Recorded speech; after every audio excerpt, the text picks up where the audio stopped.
So now I'm going to do an example problem with simple gyro motion. So here we have each of these wheels, they have some mass, the same mass, this wheel and this wheel, and the same radius of gyration, and they're mounted here on this shaft, and they can rotate about that shaft, like this would be like very low friction, say, so they can rotate around here. But the difference is that this one has a pin joint here. So if you just if it wasn't rotating and you just dropped it, this would fall down like this. And this one is supported here, so you can see it's cantilevered. So what is the difference that happens between these two if we have some large spin? Here's our P about the z-axis in the position shown. What is the bending moment at the shaft, and what is the rate of precession in that direction? So for all these problems, we're going to start with drawing a free body diagram. So here's our free body diagram for case A, where it's got that fixed joint here.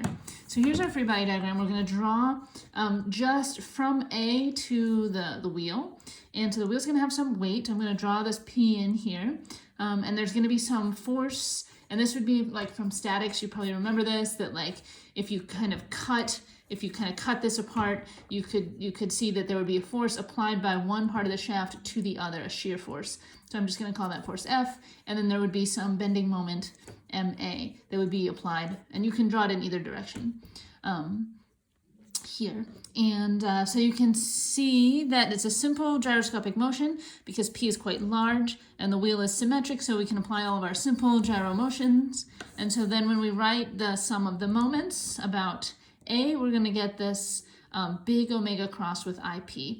And so in the sum of the moments, we can calculate just like normal. So we're going to have some moment here that's applied about A. So that's going to add in. This force F won't add into our sum of the moments about A because it's applied at A. But we will have this mg term, and it will be applied over this distance, which, because we want the distance between A and B, so we have to subtract this 80 millimeters from that 40.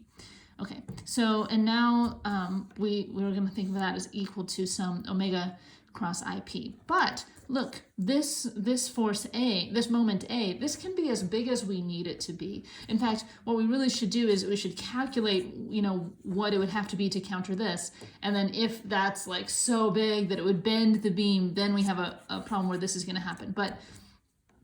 But if assuming we have a nice stiff beam, this looks like a metal beam, then as long as this moment is less than this amount, then is able to be at least this amount. If this amount is less than the moment, then we're not going to see this happening. Just like if you had some friction force and some other force, as long as the friction force was enough to keep the other force from if the friction force is greater than the applied force, then it wouldn't move. And the same thing, if this force is enough to counter this force, then this term will be 0. So we can just say that our MA is going to be the opposite of 32 mg, and we can calculate how many Newton meters that is, and the direction will tell us, oh, I probably should have drawn this the other way. All right. Which makes sense, because this is kind of pulling it down, and this is acting in the same way, so they should be opposite. All right, so now let's think about that same, this is fairly straightforward. Let's think about that same for case B, where remember now case B, we have a little pin joint right here, so this can in fact rotate. So now there's no moment at O. So when we go and draw this force, we have some unknown force MA, or some unknown moment MA, and some force F, and we have some mg. The limitation that there's no moment at O kind of changes what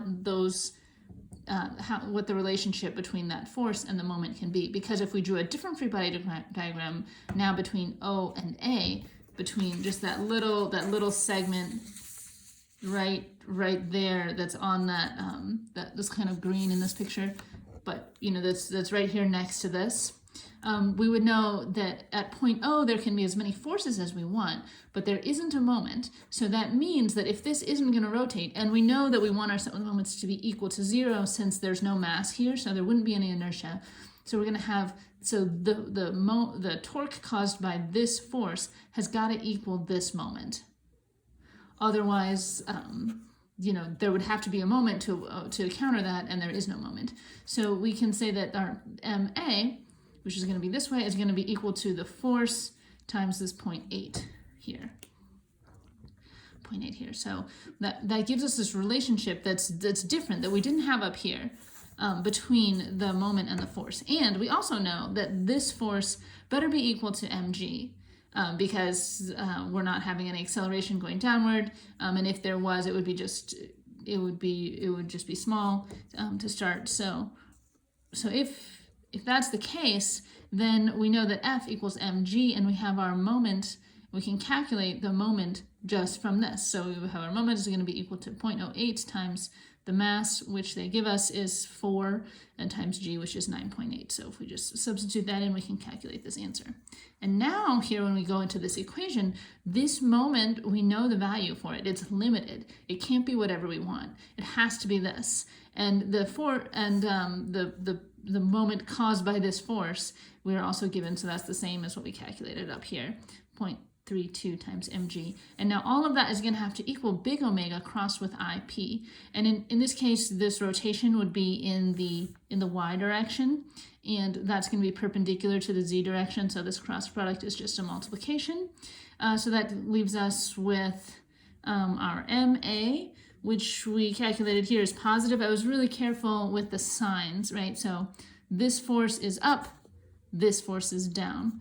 This moment is in the positive x, so this moment is in the negative x, because this is the force acting on, like this is the force that this applies to this, and this is the force that yeah, and vice versa, right? So they have to be equal and opposite here to here, because that's just like this little piece right here. All right, so now all we have to do is solve this. They give us the radius of curvature here, the radius of gyration. So we can just put that in here. We've got our 0.12 squared, and we have our mass, and this is the big omega, which we're solving for. And they give us the spin rate in revolutions per second, so we just have to convert that to radians per second. And then when you solve it, here we go, we get this answer. And in fact, yes, this is what we should be getting.